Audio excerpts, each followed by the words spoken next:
Welcome to Culiacan, Mexico's drugs capital. Drugs mean guns, and there's just been a shooting here. As many as 120,000 people have died in 6 years of the war on drugs. That term isn't used by the new government. It's the wrong image for Mexico. The body count has fallen, but not by much. Often the violence is one cartel against another, or just as likely, it's violence between different factions of the same cartel. What seems to have happened here tonight is a shootout between a local policeman and a gangster of some kind. Regardless, a shooting isn't exactly an unusual event here. Fallen gangsters are remembered here. With so much money at stake, life counts for little. The shrine's dedicated to the so-called bandit saint, Jesus Malverde. He was killed a century ago. The drugs business has thrived in Sinaloa that long. Crime has deep roots here. Sinaloa has Mexico's oldest and richest cartel. Hector is a long-standing member. A code of silence governs this secret world, but he agreed to give us a rare interview. He misses the old days of smuggling marijuana. A new drug, crystal meth, is lucrative, but soaked in blood. When the crystal meth boom started, the war started, the jealousy started, he says. The cartels recruit people who've never seen a Kalashnikov. They give them drugs. That makes them crazy. The new generation is sick. The ones who kill, the ones who send them to kill.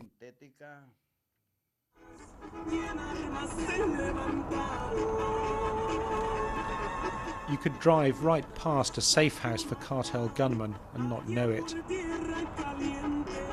We were told there are more than 100 in Culiacan. They're known as sicarios or blades, hitmen who kill for the cartel. They wear masks for the camera, but they wait like this to go to war at a moment's notice. No wonder some talk of a narco-insurgency. Rafael, aged 18. He joined the sicarios at 14, committed his first murder at 15. He felt nothing, he says, just adrenaline. It can be anyone, says the boss, about their targets. A traitor, a snitch, a thief, someone who hasn't paid the cartel. They aren't worried the police will burst in. They work with the police, they say. Sinaloa's police chief denies that. Comandante Aguilar was himself accused of working for the cartel. There was even a 5 million peso reward for his arrest. The warrant was eventually withdrawn. Now he's back in charge. We're not in bed with the cartel, he says. That is a myth. We don't back one cartel over another. We arrest all the criminals. People in Sinaloa don't believe that. They don't speak publicly about it either. The mothers of the disappeared. They accuse the police of failing to investigate their cases because of links to criminal groups. Worse, Maria says her son was arrested by the police and handed to kidnappers. Just tell me where my son is, she remembers asking the police. She never saw him again.